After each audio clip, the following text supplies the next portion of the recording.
1981 সালের 17ই জানুয়ারি হিজবুল বাহারে নিয়ে গিয়েছিলেন শহীদ রাষ্ট্রপতি জিয়াউর রহমান, এবং সেটি সমালোচনা হচ্ছিল। তিনি কি প্রমোদ দরিতে গিয়েছিলেন, সেদিন শিখেছিলাম কেউ সমালোচনা করলেই থেমে থাকতে হয় না। তিনি বলেছিলেন, তোমাদের এনে দেখালাম এই সমুদ্রে কি রয়েছে, এবং হিজবুল বাহারকে তিনি তখন দিয়ে দিলেন শিপিং কর্পোরেশনে, এবং বিমান বাহিনী, আকাশ মহড়া, নৌবাহিনী, সমুদ্র মহড়া, সব মহড়া আমরা দেখেছিলাম সেই সময়। এবং তিনি রিস্ট্রাকচারিং করেছিলেন নেভাল অ্যান্ড এয়ারফোর্সকে। সেই সময় সমালোচনা হওয়ার কারণে তিনি আমাদের শিখিয়েছিলেন সমালোচনার জন্য থেমে থাকতে হবে না। আজকে মন্ত্রিত্ব দায়িত্ব পাওয়ার পরে চাইলে শুধু সমালোচনাই শুনি, কিন্তু থেমে আমি থাকিনি, থেমে আমি থাকবো না। সমালোচনা আমাকে কোথাও আটকে রাখতে পারবে না।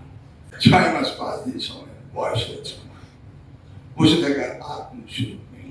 তা আমার কাছে প্রবলেমটি হলো কি জানেন, আমার মনে হয় আমি including my teacher Yusuf sir, আমার দামিনা সহ আপনারা যারা বসে আছেন আমার সামনে, almost everybody we are backdated unless we acquire new things by ourselves. সেজন্যই একজন ভিসি বলে বসলেন যে আমরা বিদেশে ভিজিট করার কথা। আমি নিজে ইউনিভার্সিটি চেয়ারম্যানকে বললাম, why don't you visit other country and find out how does UGC works? দেখুন, আমি নিজেও শিক্ষকতা তেমন একটি করিনি, কিছুটা খানিকটা করেছিলাম। তার প্রেক্ষিতেও পিএইচডি করার সময়ও আমি নিজে থেকে চিঠি লিখে বিভিন্ন সেমিনারে চলে যেতাম, অনেক জায়গায় নিজের টিকিট দিয়ে চলে যেতাম।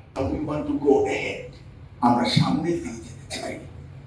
আচ্ছা স্যার, আমাদের সময় যদি ফার্স্ট ক্লাস পাস না হতো, কেউ কি চিন্তা করতো ঢাকা এসে জয়েন করা যাবে? আর এই ফার্স্ট হওয়ার জন্য কি না প্রতিযোগিতা, এখনকার মতো অসম প্রতিযোগিতা না। ইউনিভার্সিটি বেড়ে যাচ্ছে, আপাও বললেন, আমাদের নওগাঁ ভিসি বললেন যে এইভাবে যদি আমরা ইউনিভার্সিটি দিতেই থাকি এবং ইন অ্যাকর্ডিংস উইথ দ্যাট যদি আমরা তাদেরকে লজিস্টিক সাপোর্ট প্রোভাইড না করি, তাহলে আমাদের ইউনিভার্সিটি দেওয়ার কারণটা কি? ওয়েল, যেগুলি এখন এইভাবে চলছেন সেগুলি কিন্তু আগে থেকে দেওয়া ছিল। We couldn't shut down because সেখানে স্টুডেন্টদের responsibility, liabilities to the government.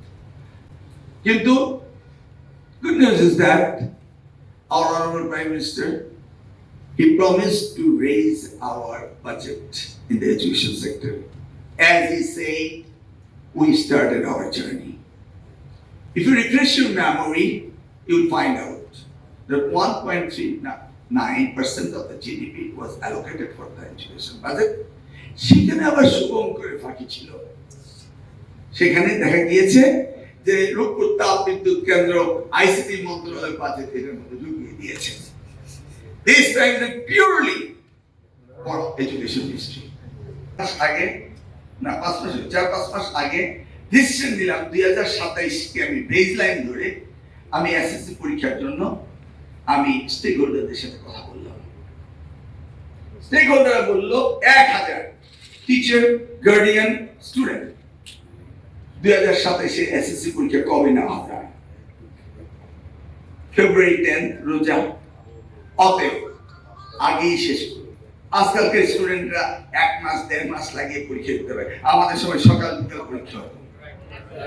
আমি তো মাত্রা দিই না কিছু হলে। This generation is very sensitive generation. This is very precise.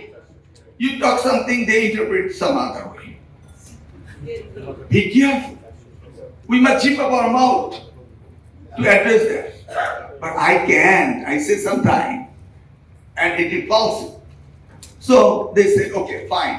Everybody say, যে 7 তারিখে শুরু করেন জানুয়ারি, এটা ফেব্রুয়ারি 7 তারিখে শেষ করেন, রোজায় আমরা রোজা থাকি, তারপরে আমরা মার্চে পরে চলে যাই। তা আমি যদি বেসলাইন ধরে নেই 27 এর এসএসসি, তাহলে আমি এসএসসি স্ট্রিম লাইনে আনতে পারি, তাহলে আমি 28 এর পরের থেকে ওই বর্ষাকালে আর পরীক্ষা হবে না।